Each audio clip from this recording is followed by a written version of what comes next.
يا رب أسألك التقى في كل حال.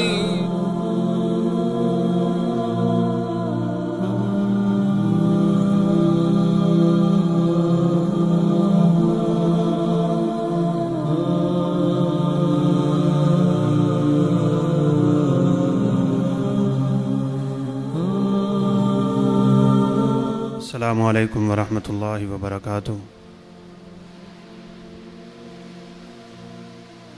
الحمد للہ وحدہ والصلاة والسلام علی من لا نبی بعدہ، اما بعد فاعوذ باللہ من الشیطان الرجیم، بسم اللہ الرحمن الرحیم۔ الذین ان مکناہم فی الارض اقاموا الصلاة وآتوا الزکاة وامروا بالمعروف ونہوا عن المنکر وللہ عاقبۃ الامور۔ وقال النبی صلی اللہ علیہ وسلم اذا اخذتم اذناب البقر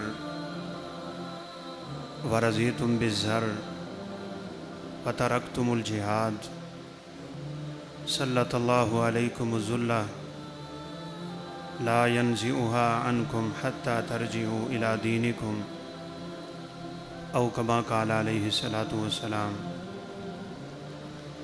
رب اشرح لی صدری ویسر لی امری واحلل عقدۃ من لسانی یفقہوا قولی۔ رب زدنی علما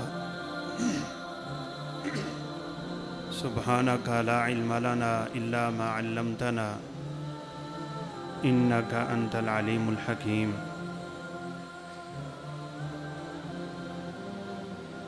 یا اللہ، جس نے یونس علیہ السلام کو مچھلی کے پیٹ سے نجات دی،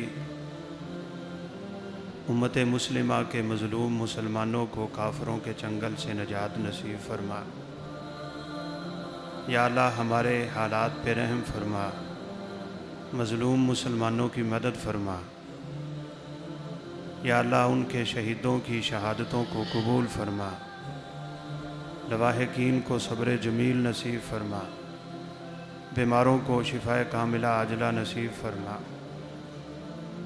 یا اللہ، ہمیں بھی اپنی ذمہ داریوں کو صحیح معنوں میں ادا کرنے کی توفیق دے۔ صحیح بخاری میں سیدنا انس رضی اللہ تعالیٰ عنہ کا واقعہ ہے کہ قبیلہ رعل، ذکوان، اسیہ اور لحیان، یہ عربوں کے بہت بڑے قبائل تھے۔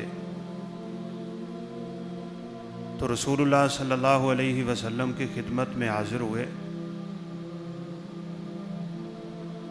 مکر و فریب سے کام لیتے ہوئے جھوٹا اور منافقانہ کلمہ پڑھا، اور آپ صلی اللہ علیہ وسلم سے مطالبہ کیا کہ آپ ہمارے ساتھ اپنے ان صحابہ کو بھیجیں جو ہمیں دین سکھائیں، قرآن پڑھائیں۔ آپ صلی اللہ علیہ وسلم نے اپنے 70 قراء کو ان کے ساتھ روانہ کر دیا۔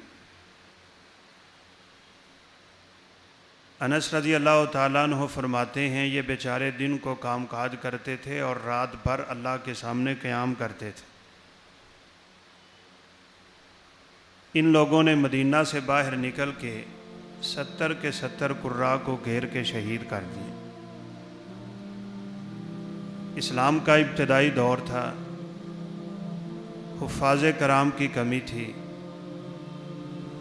قرآن مجید ابھی 2 گتوں میں محفوظ نہیں ہوا تھا۔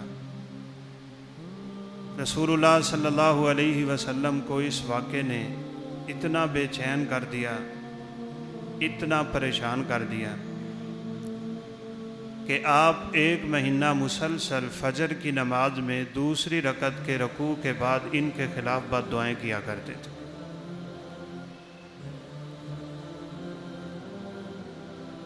آپ کے افغانستان میں قندوز میں 101 سے زائد بچے کو ایک ہی امریکی حملے میں شہید کر دیا گیا، لیکن مسجدوں سے قنوت کی آواز ابھی تک نہیں آئی۔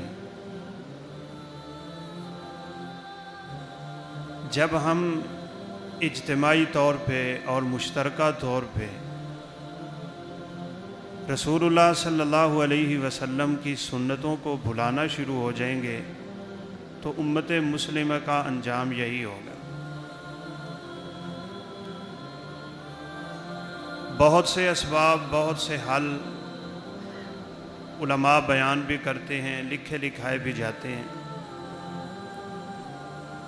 لیکن صحیح معنوں میں موجودہ حالات سے نکلنے کا صرف ایک حل ہے، اور وہ حل یہ ہے کہ امت مسلمہ کو پھر سے رب کے دین کی طرف واپس آنا چاہیے۔ اگر آپ ایک طائرانہ سی نظر ڈالیں تو امت مسلمہ کے زوال کا جو سب سے بڑا سبب ہمیں نظر آتا ہے وہ یہ ہے کہ ہمارے اندر دین اسلام کا فقدان ہو گیا ہے۔ ہمیں اس بات میں بھی کوئی اختلاف نہیں ہے کہ ہماری دنیاوی تنزلی کا سبب یہ بھی ہے کہ ہم لوگوں نے اس طرح معاشرتی طور پہ، معاشی طور پہ، اقتصادی طور پہ، سیاسی طور پہ وہ محنت نہیں کی، وہ پلاننگ نہیں کی جو غیر مسلموں نے کر کے دنیا میں ترقی کما لی۔ لیکن یاد رکھیں کہ ذلتیں جو ہیں کسی قوم کا مقدر اس وقت بنتی ہیں جس وقت وہ دین کو چھوڑتے ہیں۔ آپ ٹیکنالوجی سے پیچھے چلے جائیں، آپ ٹیکنیکل تعلیم سے پیچھے چلے جائیں تو تنزلی نہیں آتی، بس یہ آپ کہہ سکتے ہیں کہ ترقی نہیں ہوتی، لیکن ضلالت، رسوائی اور یہ روز روز کا رونا اور امت مسلمہ کے خون کی ہولیاں اور ندیوں اور وادیوں میں مسلمانوں کے خون کا بہنا اور ہمارے خونوں کا اس کے مقابلے میں سفید ہو جانا، اس کی بنیادی وجہ یہ ہے کہ ہمارے دلوں سے اسلام کی محبت اٹھ گئی۔ یہی کچھ غیر مسلم چاہتے تھے، جس میں یقیناً وہ کامیاب ہو گئے ہیں۔ میں انشاءاللہ 2-3-4 نکات تو ضرور ذکر کرتا ہوں۔ شاید اسی کی طرف اقبال نے کسی دور میں اشارہ کیا تھا کہ یہ فاقہ کش جو موت سے ڈرتا نہیں ذرا، روح محمد کو اس کے بدن سے نکال دو، فکر عرب کو دے کے فرنگی حیات، اسلام کو حجاز و یمن سے نکال دو۔ وہ یہی چاہتا تھا، جس میں یقیناً وہ کامیاب ہو گیا۔ تو سب سے پہلی چیز جو ہمارے معاشرے میں ذلت و رسوائی کا سبب بن رہی ہے اور امت مسلمہ کے زوال کا سبب بن رہی ہے، وہ دین اسلام کی سمجھ کا نہ ہونا ہے۔ اس میں حکومت بھی ملوث ہے،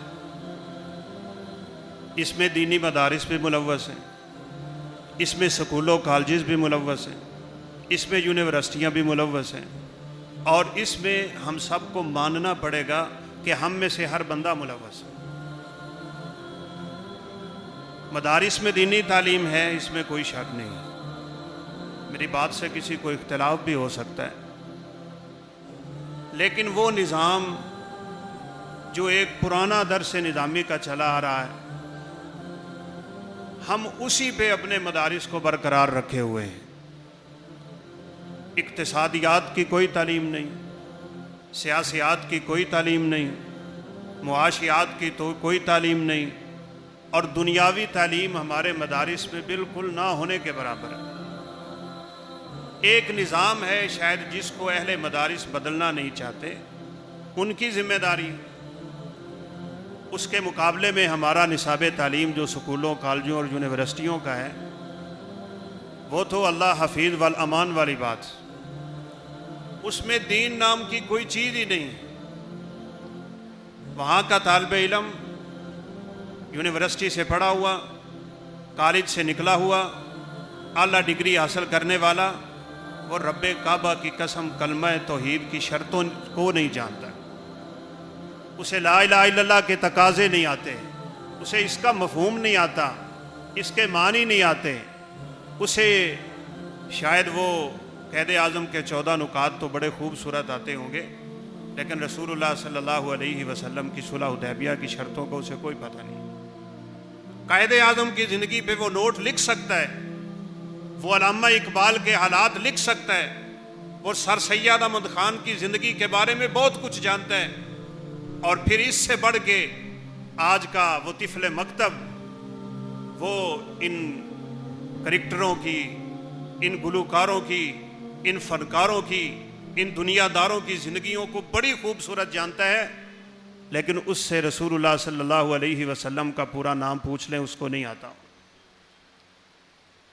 ہمارے سیاستدانوں کو سورہ اخلاص نہیں آتی۔ سعودی عرب میں ہم تھے، جب یہ خبر ہم نے پڑھی کہ پاکستان کا بہت بڑا وزیر سورہ اخلاص پڑھنے سے کورا ہے، آپ خود بتائیں اللہ احکم الحاکمین ہمارے حالات پہ رحم کیسے کرے؟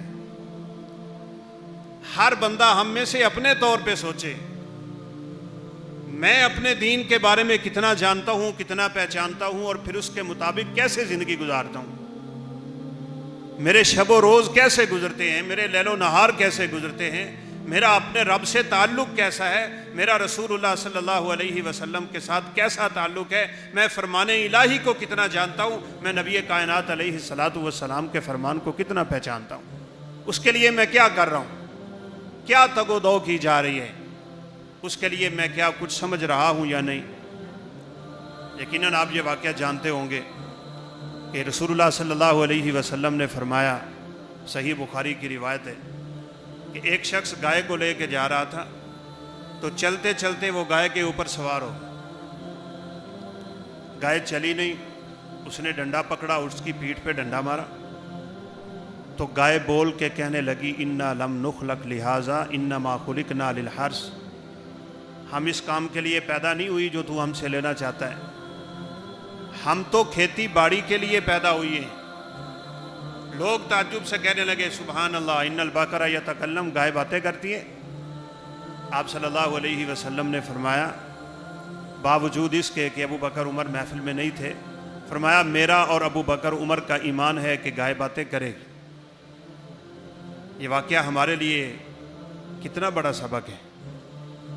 گائے اپنی زندگی کے مقصد کو جانتی ہے، آج میں اور آپ اپنے زندگی کے مقصد کو ہی بھلائے بیٹھے۔ اس نے گائے ہو کے کہا میں اس مقصد کے لیے پیدا نہیں ہوئی، وہ جانور ہے، وہ عقل سے عاری ہے، لیکن اس کے باوجود وہ سمجھتا ہے، جانتا ہے، پہچانتا ہے کہ میری زندگی کا مقصد کیا ہے۔ میرے مسلمان بھائیوں، کیا ہم بھی جانتے ہیں کہ ہماری زندگی کا مقصد کیا ہے؟ اور پھر اس مقصد کو پانے کے لیے ہماری تگ و دو کیا ہے؟ ہم کس طرف محنت کر رہے ہیں اور ہمیں کس طرف محنت کرنی چاہیے؟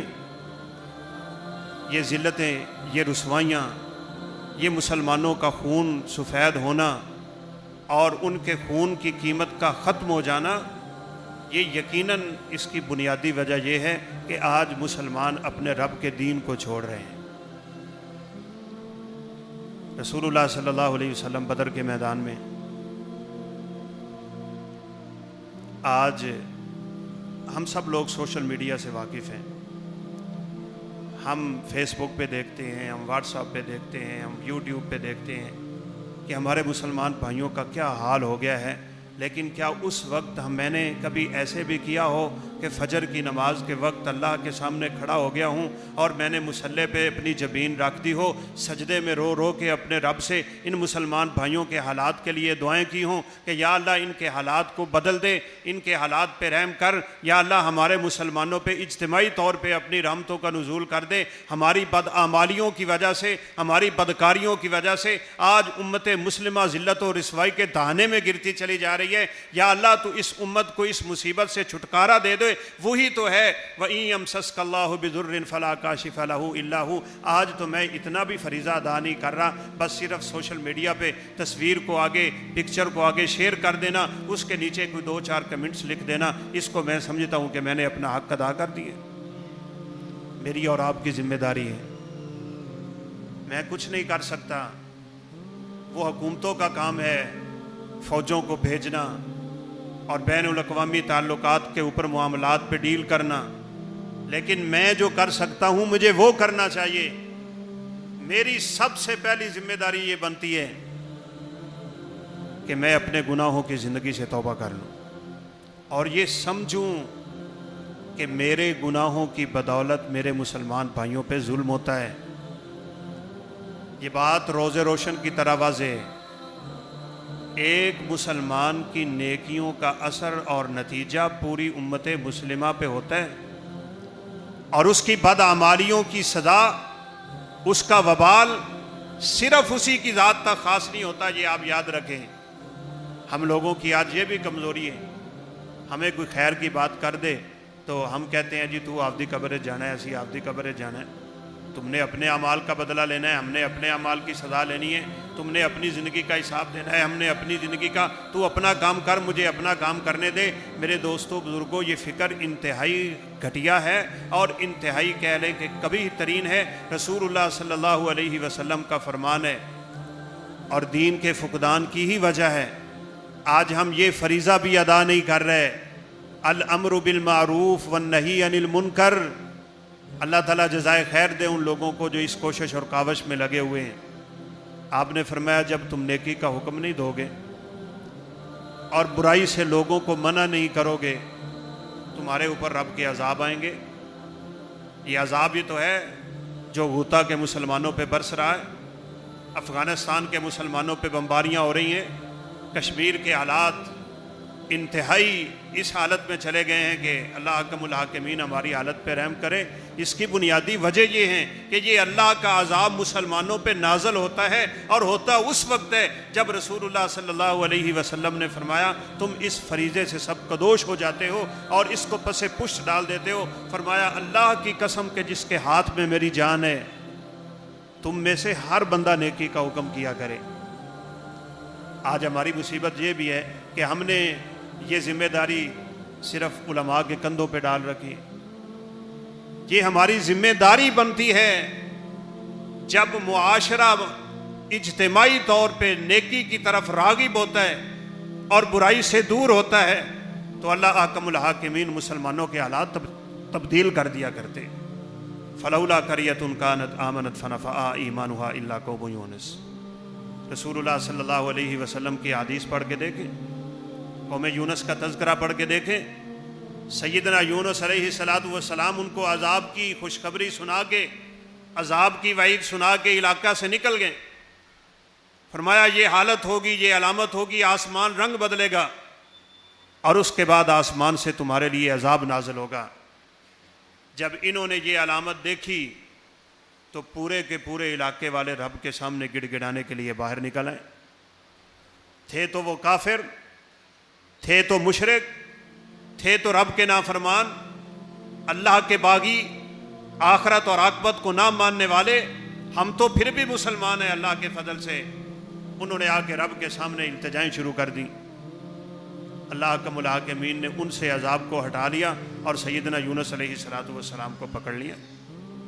آج ہم اگر مشترکہ طور پہ اس بات پہ اپنے کان دھریں کہ اپنے گناہوں سے توبہ کریں، گناہوں کی زندگی سے باہر نکلیں، اللہ حکم الحاکمین کی فرما برداری میں اپنے آپ کو ڈھالیں، شریعت کے مطابق اپنے شب و روز کریں، لیل و نہار ہمارے قرآن و سنت کے مطابق ہو جائیں، تو یقینی بات ہے کوئی بعید نہیں کہ اللہ احکم الحاکمین کی برکتوں کا نزول ہوگا۔ جب اس کی برکتوں کا نزول ہوتا ہے تو مسلمانوں کے حالات اللہ احکم الحاکمین بدل دیا کرتے ہیں۔ ان اللہ لا یغیر ما بقوم حتی یغیروا ما بانفسہم، اللہ اس وقت تک قوموں کی حالت نہیں بدلتے جب تک وہ اپنے آپ کو نہیں بدلتے۔ ہمیں اپنے آپ کو بدلنا ہے۔ یہ ہمارے سکولوں میں، کالجوں میں، یونیورسٹیوں میں، آپ میں سے بہت سے لوگ ہوں گے اسکول پڑھانے والے، کالج پڑھانے والے، یونیورسٹیاں پڑھانے والے، ان کو وہاں پہ کوشش کرنی ہے کہ ان بچوں کو دین سکھایا جائے۔ چھوٹی چھوٹی بچیاں ڈانس کرتی ہوئی نظر آتی ہیں، چھوٹے چھوٹے بچے گانے گاتے ہوئے نظر آتے ہیں، ان کی ابتدا اور ان کی پرورش خالصتاً غیر اسلامی کی جا رہی ہے۔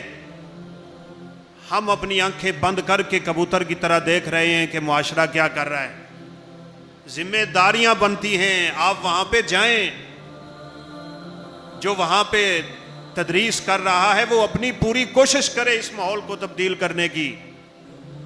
اگر آپ سمجھتے ہیں، مجھے ایک دن بھائی عرفان نے گروپ میں بھی یہ میسج کیا تھا، کسی بہن نے سوال کیا کہ جہاں میری بچیاں پڑھتی ہیں وہاں ہماری بچیوں کو وہ سر پہ دوپٹہ نہیں کرنے دیتے، ہم کیا کریں؟ کرنا کیا ہے؟ اپنے بچوں کو وہاں سے نکال لیں۔ یہ میری اور آپ کی ذمہ داری ہے، یہ بچے امانت ہیں۔ اگر ان کی ہم نے اسلامی پرورش نہیں کی، اسلامی تعلیم نہیں دی، پھر میرے دوستوں بزرگوں کل ان لوگوں کا ہاتھ ہوگا، ہمارا گریبان ہوگا۔ والدین ہونے کے ناطے ہماری ذمہ داریاں ہیں۔ یہ دین کی سمجھ کا نہ ہونا جو معاشرے میں عام ہو چکا ہے، اس کو ختم کرنے کی کوشش کریں اپنے طور پہ، اپنے گھر میں، اپنے معاشرے میں، کنبے میں، قبیلے میں، سکولوں میں، کالجوں میں، یونیورسٹیوں میں، پورے معاشرے میں آپ اس فکر کو پھیلائیں کہ لوگ دین کو سیکھیں اور دین کو سیکھ کے اس کے مطابق زندگی گزارنے کی کوشش کریں۔ ان کا نصاب ایسا عجیب ہے کہ وہاں دین نام کی شے کوئی نہیں، ان کو پڑھایا یہ جاتا ہے، ان کی سوچ ہی یہ بنائی جاتی ہے، ان کو فکر ہی یہ دی جاتی ہے، ان کی تربیت ہی ایسے ہوتی ہے، ان کی پرورش ہی یہی ہے، ان کی نشو و نما یہی ہے۔ بچہ چھوٹا ہوتا ہے، اس کے پیچھے وہ بیگ جس میں انگریزی کتابیں ڈالی ہوئی ہیں وہ بچے سے زیادہ بڑی ہوتی ہیں۔ ہم بچوں کو بچپن میں، یہ ایک بڑی ہماری مصیبت بن گئی ہے کہ بچے کے وہ ابتدائی دن جو اس نے اپنے گھر میں گزار کے ماں کی گود میں بیٹھ کے سیکھنا تھا، اپنے والد سے سیکھنا تھا، گھر میں ان کی نمازیں دیکھنی تھی، ان کے قرآن کی تلاوت دیکھنی تھی، ان کے ذکر و اذکار کا معمول دیکھنا تھا، ان کو دیکھ کے اپنی زندگی کو سنوارنا تھا، اپنے ابتدائی ایام اس نے ماں کی گود میں دیکھنے تھے اور اس سے تعلیم حاصل کرنی تھی۔ وہ آج ہم بچے کو دے ہی نہیں رہے۔ بڑی جلدی بچوں کو سکول میں داخل کرانے کی ہمیں فکر لگی ہوئی ہوتی ہے اور ان کو وہ ماحول ہم شروع میں ہی دے دیتے ہیں۔ نہ تو اسے لفظ اللہ بولنا آتا ہے، نہ بسم اللہ بولنا آتا ہے، نہ اسے کلمہ آتا ہے، نہ اسے کوئی اور دین کی بات آتی ہے، اس کو انگریزی بڑی آتی ہے۔ ہم بڑے فخر سے اپنے بچوں کو لوگوں کے سامنے کر کے کہتے ہیں بیٹا ذرا وہ انگلش میں پوئم سناؤ نا جو آپ نے یاد کی ہوئی تھی۔ ہمیں اس بات پہ فخر کیوں نہیں ہوتا کہ ہم بچے کو سب کے سامنے کھڑا کریں اور اسے کہیں بیٹا وہ سورت سناؤ جو سورت میرے صحابہ کا معمول تھا کہ جب بچہ بولنے کے قابل ہوتا اس کی انگلی آسمان کی طرف اٹھا دیتے اور اٹھاتے ہی ایک بات سکھایا کرتے تھے، قل هو اللہ احد اللہ الصمد لم یلد ولم یولد ولم یکن لہ کفوا احد۔ جب بچہ لوگوں کے سامنے تلاوت کرتا ہے تو ہمیں فخر کیوں نہیں ہوتا؟ ہم بچے کی پرورش یہ کیوں نہیں کرتے؟ ہم اپنے گھروں میں یہ ماحول پیدا کیوں نہیں کرتے؟ ان تبدیلیوں کی ضرورت ہے۔ جب اجتماعی طور پہ اس طرح کے عذاب اور اس طرح کے وبال آتے ہیں تو ان کے پیچھے امت کے مشترکہ بدعمالیاں ہوتی ہیں اور انہی کا نتیجہ ہوتا ہے کہ اللہ حکم الحاکمین کی ناراضگی عذابوں کی شکل پہ امت مسلمہ پہ برس رہی ہوتی ہے۔ مجھے شاید یاد ہے میں نے رمضان کے درس میں بھی اس بات کا ذکر کیا تھا۔ مجھے ایک ساتھی نے پوسٹ کی کہ کسی پہاڑی علاقے میں جاتی ہوئی بس کے اوپر بجلی گرنے لگی تو بجلی واپس چلی، دائیں جانب بائیں جانب اگلی جانب پچھلی جانب 4-5 دفعہ اس طرح بجلی کڑکی، حملہ ہوا تو ڈرائیور کہنے لگا کہ لگتا ہے ہمارے اندر کوئی اللہ کا نافرمان ہے، جب تک وہ نکلے گا نہیں میں تو بس کو آگے لے جانے سے صاف انکاری ہوں۔ اس نے بس کھڑی کر دی، کہا ہم میں سے ہر بندہ ایک ایک کر کے نکلے، اس درخت کے سائے کے نیچے جائے، تھوڑی دیر کھڑا ہو، پھر واپس آ کے بس میں بیٹھے، تاکہ جس کا مسئلہ ہے اللہ اس کو خود نمٹا لے اور دوسرے لوگوں کو اس عذاب سے نجات مل جائے۔ لوگ نکلتے گئے، چلے گئے، وہاں پہ کھڑے ہوئے، واپس آئے، کرتے کراتے آخر میں ایک مفلوق الحال بندہ ہے، داڑھی اس نے رکھی ہوئی ہے، پھٹے پرانا سا اس کا لباس ہے، ٹوٹی ہوئی جوتی ہے، اللہ اللہ کرنے والا ہے۔ لوگ کہنے لگے بس اسی مولوی کی وجہ سے یہ ہمارے اوپر عذاب آ رہا ہے، چلو تم نکلو۔ اس نے کہا میں نہیں نکلوں گا، اللہ کے عذابوں سے بندہ مومن ڈرتا رہتا ہے، میں نہیں نکلوں گا۔ کہا تجھے نکلنا پڑے گا۔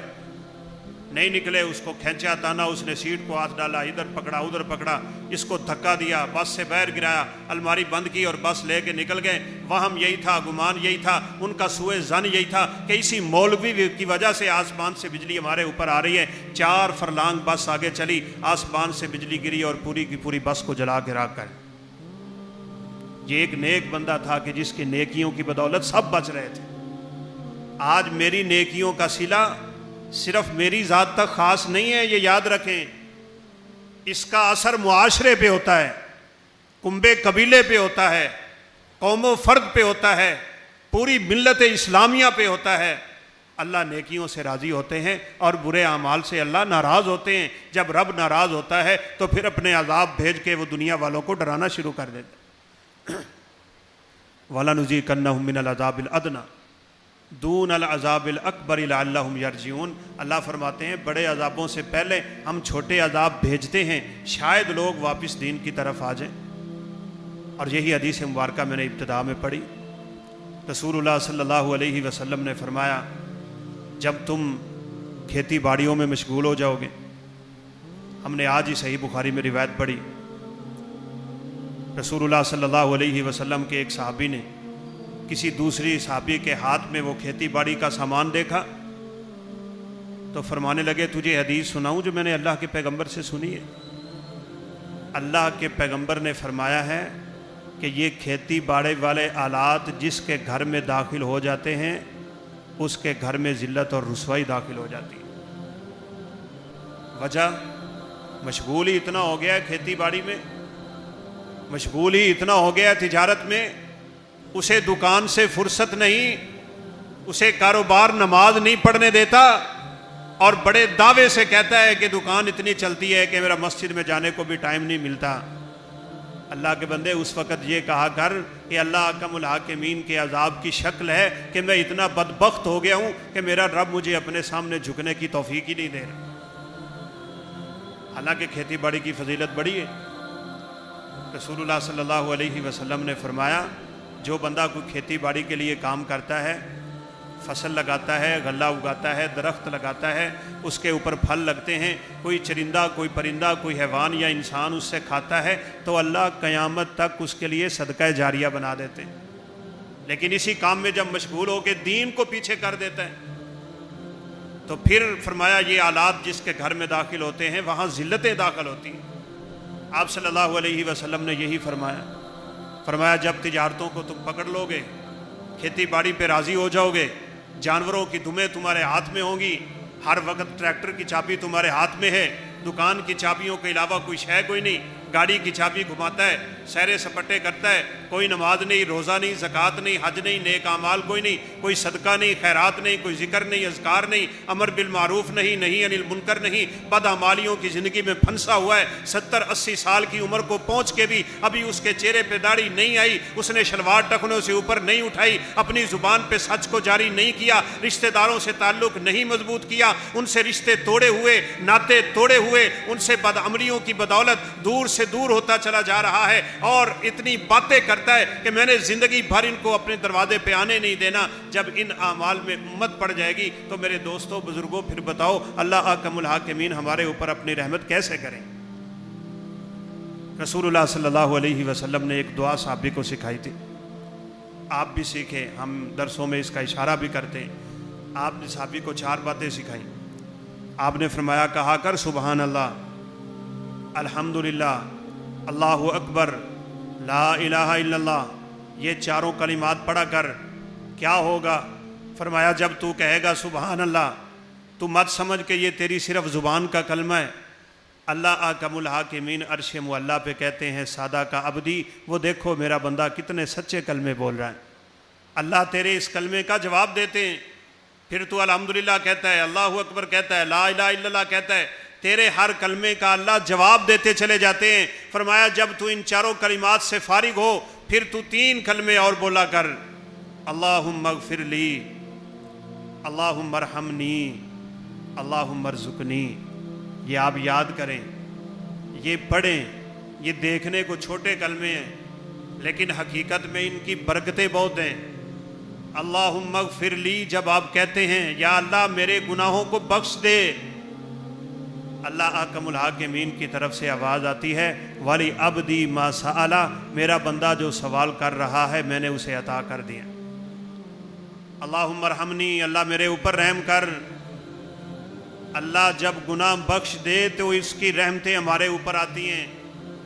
گناہوں کی زندگی میں لتھڑے ہوئے بندے پہ رب کی رحمتیں نہیں آتی، اس کی ناراضگیاں آتی ہیں۔ آج امت پہ رب کی رحمت اس لیے نہیں آ رہی کہ مشترکہ طور پہ گناہوں کی زندگی میں ہم مبتلا ہو چکے ہیں۔ اللہم اغفر لی، اللہ بخش دے، اللہم ارحمنی، یا اللہ میرے اوپر رحم کر۔ اور آگے آپ نے سکھایا اللہم ارزقنی، یا اللہ مجھے رزق دے۔ جب اللہ معاف کرتا ہے، اپنی رحمتیں نازل کرتا ہے تو پھر رزق کے دروازے بھی کھول دیتا ہے۔ انسان گناہ کرے تو رزق میں بے برکتی آتی ہے، اس کی رحمتیں اٹھ جائیں تو بے برکتیاں آتی ہیں۔ یہ مت سمجھنا کہ کسی کے بینک بیلنس میں پیسہ پڑا ہے تو اس کی زندگی میں برکت بھی بڑھی ہے۔ کسی نے بڑی خوبصورت بات کی ہے کہ ہم لوگوں کی یہ کمزوریاں ہیں کہ ہم سکون اور آرام کو ایک چیز سمجھ بیٹھتے ہیں، حالانکہ ایسا نہیں ہے۔ آرام بدن کو ہوتا ہے، سکون روح کو ہوتا ہے۔ بدن کا آرام تو آپ دنیا کے پیسے سے خرید سکتے ہیں، لیکن روح کا سکون اللہ احکم الحاکمین کے علاوہ کوئی عطا نہیں کر سکتا۔ ہم سکون کو آرام اور آرام کو سکون سمجھ بیٹھتے ہیں، یہ غلطی ہے۔ آرام کا تعلق ہمارے بدن سے ہے، سکون کا تعلق ہماری روح سے ہے، اس کا تعلق ہارڈ ویئر سے، روح کا سافٹ ویئر سے۔ ہم جب دنیا داروں کو دیکھتے ہیں نرم گرم بستر تو سمجھتے ہیں سکون بڑا ہے، نہ۔ آپ رسول اللہ صلی اللہ علیہ وسلم کی زندگی کا مطالعہ کر کے دیکھیں، آپ نے زندگی میں کبھی آرام نہیں کیا، سوتے ہی نہیں تھے، رات بھر قیام ہوتا تھا، پاؤں آپ کے سوج گئے تھے، اللہ کے سامنے کھڑے ہو کے پاؤں سے خون نکل رہا تھا۔ کسی نے پوچھا اللہ کے پیغمبر آپ تو مغفور ہیں، آپ تو بخشے بخشائے ہیں، پھر بھی اتنی عبادتیں کرتے ہیں؟ آپ صلی اللہ علیہ وسلم نے فرمایا افلا اکون عبدا شکورا، کیا میں اپنے رب کا شکر گزار بندہ نہ بن جاؤں؟ اگر ہم سکون چاہتے ہیں نا کہ اللہ کی طرف سے ہمارے اوپر سکون آئے، اس کی رحمتیں آئیں، اس کی برکتیں آئیں، پھر میرے دوستو زندگی ہمیں اپنی تبدیل کر کے نیکیوں کی طرف لانی پڑے گی، ہمیں اپنے آپ کو بدلنا پڑے گا۔ تو بہرحال سب سے پہلا سبب جو امت مسلمہ کے زوال کا ہے وہ اسلام سے دوری ہے۔ اس کا حل یہ ہے قرآن و سنت کی طرف واپس پلٹ آؤ۔ ہماری ذمہ داری یہ ہے ہم قرآن و حدیث کی طرف واپس آئیں۔ میں یہاں اس سٹیج سے یہ آپ کو پیغام دوں گا، آپ میں بڑے علماء بیٹھے ہوں گے، بڑے خطباء ہوں گے، بڑے واعظ ہوں گے، عوام الناس بھی ہیں۔ فرقہ واریت کی لعنت سے اپنے آپ کو بچا لو، اللہ کی قسم یہ اس وقت امت مسلمہ کی جڑیں کاٹ رہی۔ آج ہمارے سٹیجوں سے بریلوی، سنی، وہابی، شیعہ کا اختلاف ختم نہیں ہو رہا۔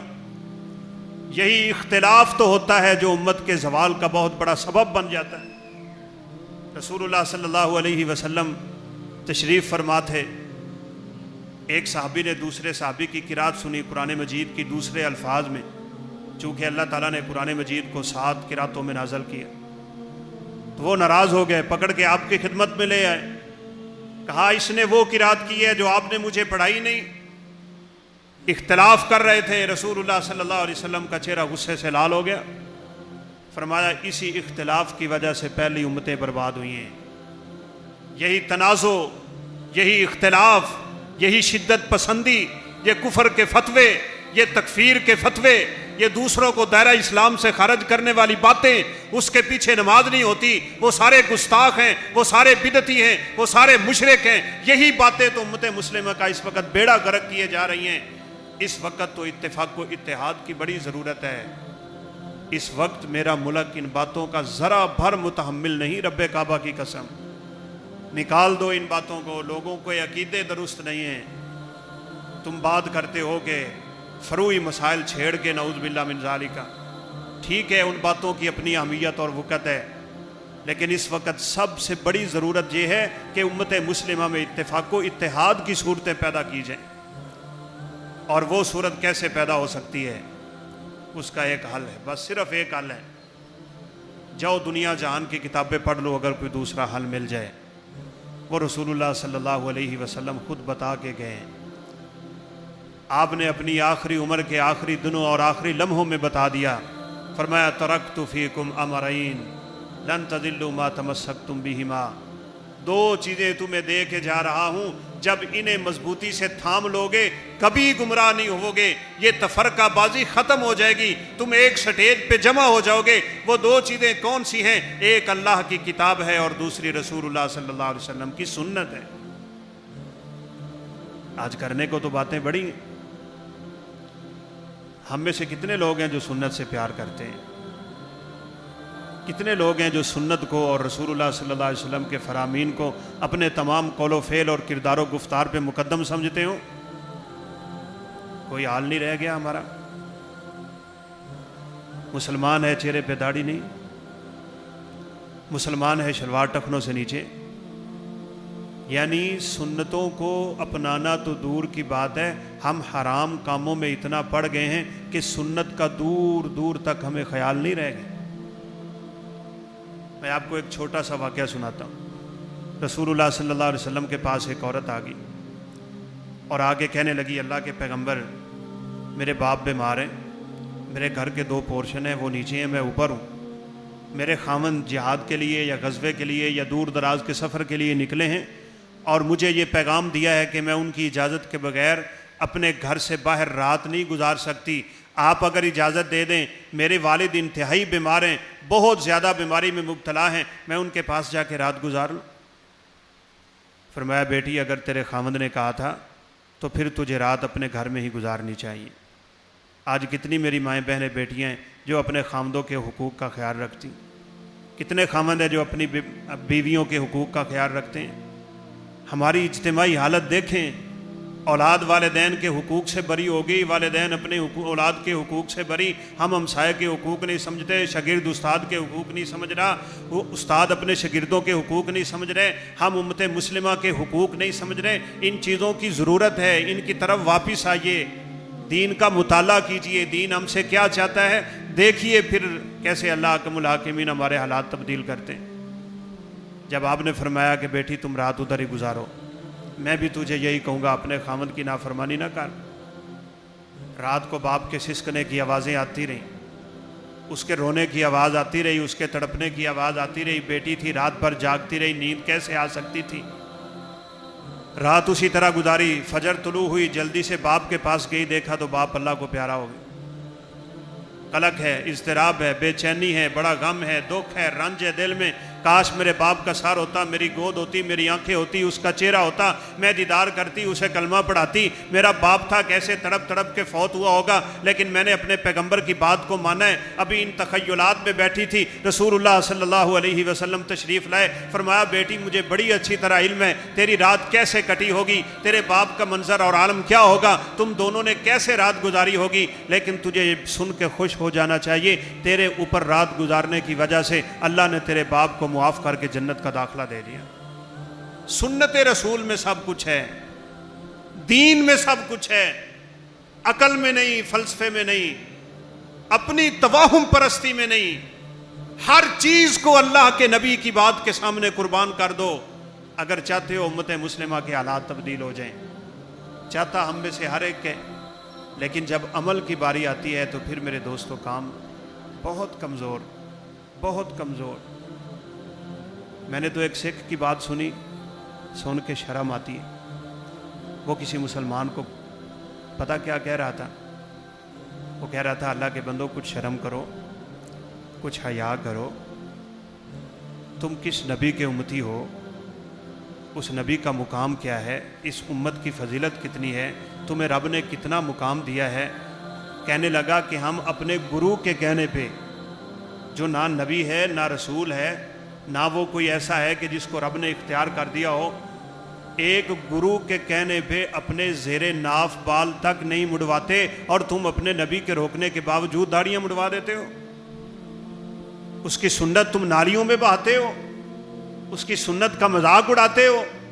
اور یہی تو اللہ کے بندو میرے پیغمبر نے فرمایا تھا کہ جب تم میری سنتوں کو چھوڑ دو گے تو ذلتیں تمہارا مقدر بن جائیں گی. فرمایا کتبت الذلۃ والہوان علی من خالف سنتی, ذلت اور رسوائی اس قوم کا مقدر ہے جو قوم میری سنت کو چھوڑ دیتی ہے.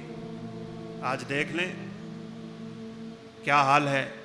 تو سب سے بنیادی چیز یہ ہے کہ ہم سمجھیں ہماری بدعمالیاں, ہماری دین سے دوری, ہمارا دین کو نہ سمجھنا, قرآن نہ پڑھنا, قرآن کو نہ سمجھنا, اس کا ترجمہ تفسیر بالکل نہیں پڑھنا, اور اس طرح کی زندگی گزارتے ہوئے ہمیں یہ پورا یقین ہونا چاہیے کہ ہماری بدعمالیوں کا نتیجہ ہے کہ آج امت مسلمہ کو مولی گاجر کی طرح کاٹا جا رہا ہے.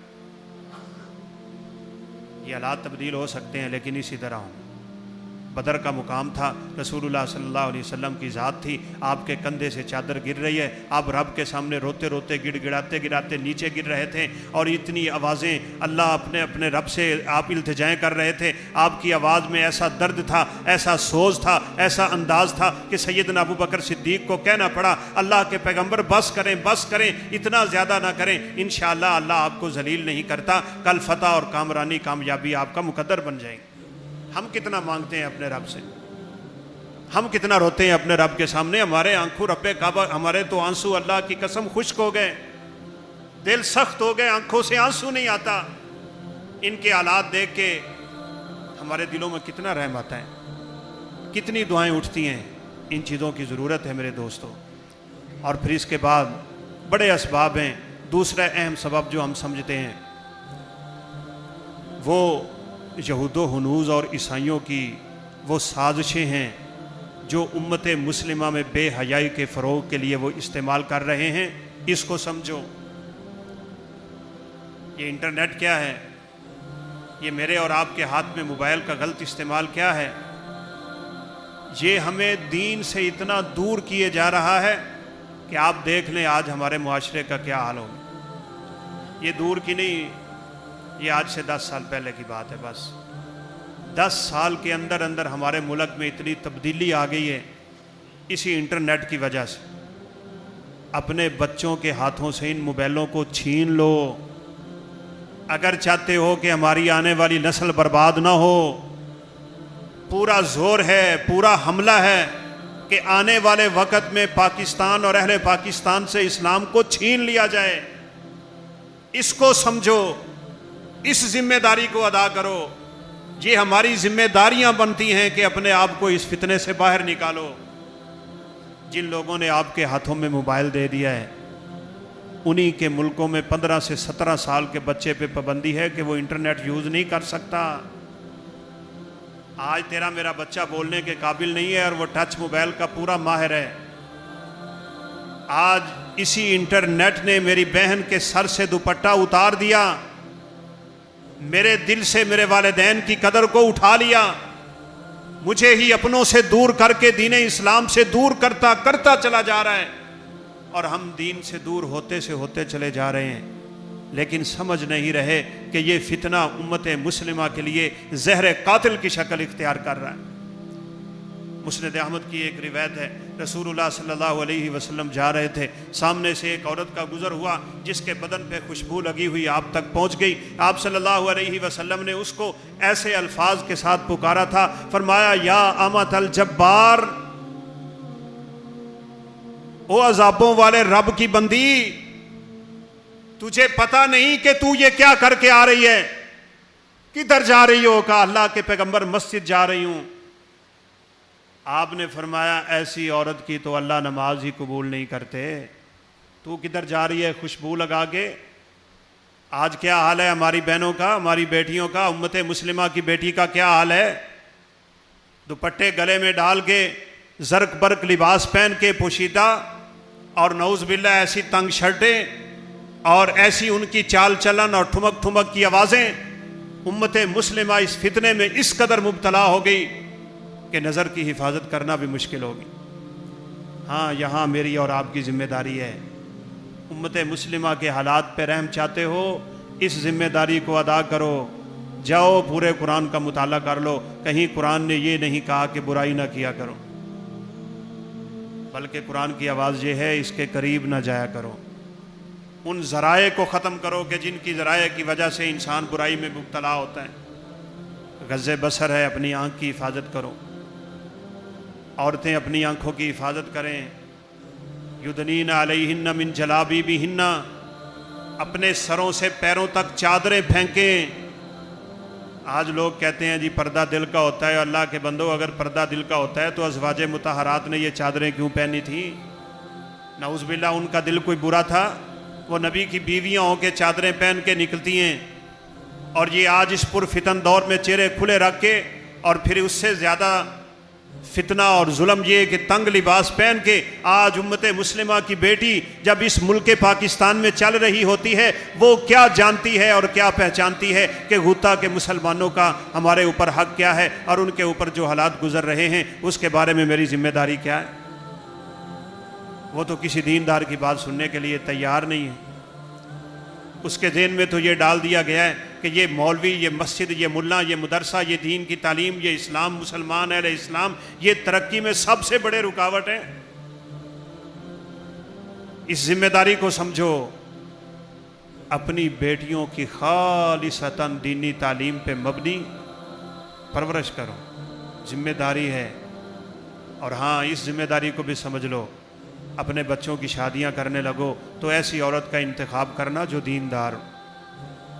ایسے نہ ہو کہ تم دنیا دار کی تلاش میں ہو، حسن والی ہے، عقل والی ہے، پیسے والی ہے، جاہ و جلال والی ہے، حسب نسب والی ہے، لینڈ لارڈ ہے، ڈاکٹر ہے، پی ایچ ڈی ہے، اس کے پاس بڑی اعلیٰ ڈگریاں ہیں، پیسہ اچھا ہے، اس کے پاس یہ سب کچھ ہے، لیکن دین نہیں ہے، اور رب کعبہ کی قسم اپنے گھر کا بیڑا بھی غرق کرو گے، امت مسلمہ کا بیڑا بھی غرق ہوگا۔ رسول اللہ صلی اللہ علیہ وسلم نے اسی کی طرف تو اشارہ کیا تھا۔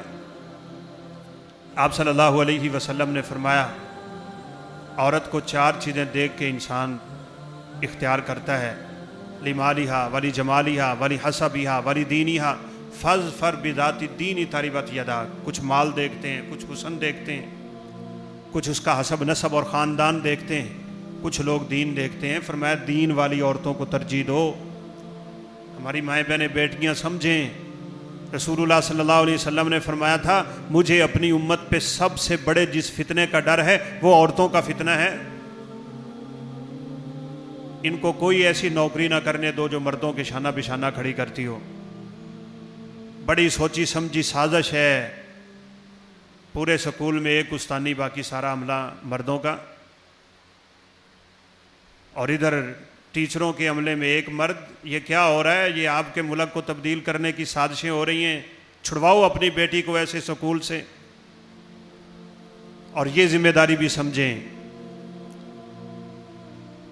آپ میں سے یقیناً ارباب اختیار بھی بیٹھے ہوں گے، ایسے ادارے قائم کرنے کی ضرورت ہے اللہ کی قسم ہمارے ملک میں، جو دینی اور دنیاوی تعلیم کو یکساں طور پہ لے کے چلے، اور وہاں تعلیم دینے والے خالصتاً مذہبی لوگ ہونے چاہیے، ان کے عقائد درست ہوں۔ ہمارے اپنے علاقے کے کالج کی بات ہے، بچے میرے پاس جمعہ پڑھتے ہیں کالج کے، کہنے لگا استاد جی آج ہمارے ٹیچر صاحب آئے، کرسی پہ بیٹھتے ہی ایک ہاتھ ادھر مارا، دوسرا ادھر مارا، اور یوں کر کے مجھے اور ہمیں کہنے لگے کہ کیا میرے ہاتھ میں کوئی چیز آئی ہے؟ اسٹوڈنٹس کہنے لگے جی کچھ نہیں ہے۔ تو وہ کہنے لگا جی مولوی جو بکواس کرتے ہیں کہ ادھر فرشتے بیٹھے ہیں، وہ فرشتے کدھر ہیں؟ یہ آپ کے کالجوں کی تعلیم ہے، یہ سکولوں کی تعلیم ہے، اس طرح بچوں کی پرورش ہو رہی ہے؟ کوئی 10 ساتھی جن کو اللہ تعالیٰ نے اختیار دیا ہے وہ مل کے بیٹھ جائیں کہ ہم نے قصور میں ایک ادارہ قائم کرنا ہے، اس میں پڑھانے والے پی ایچ ڈی ہوں، اسلامک لوگ ہوں، سکول کی تعلیم بھی چلتی ہو، دین کی تعلیم بھی چلتی ہو۔ آپ ایسے سکولوں کو اختیار کریں جہاں اسلامی تعلیم ہے۔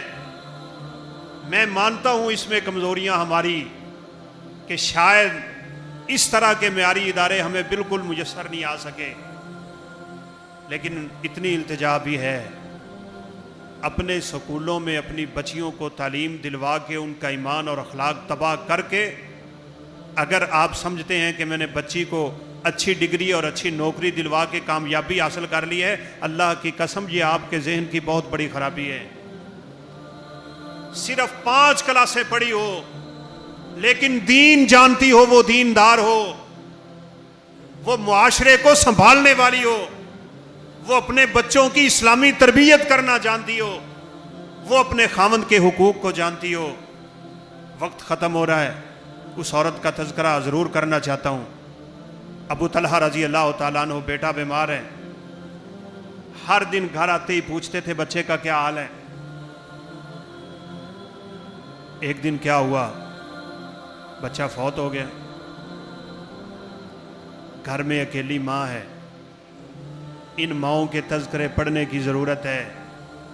میری بہنوں کو صحابیات مبشرات کے تذکرے پڑھنے کی ضرورت ہے۔ کتابیں اپنے تکیے کے نیچے رکھو۔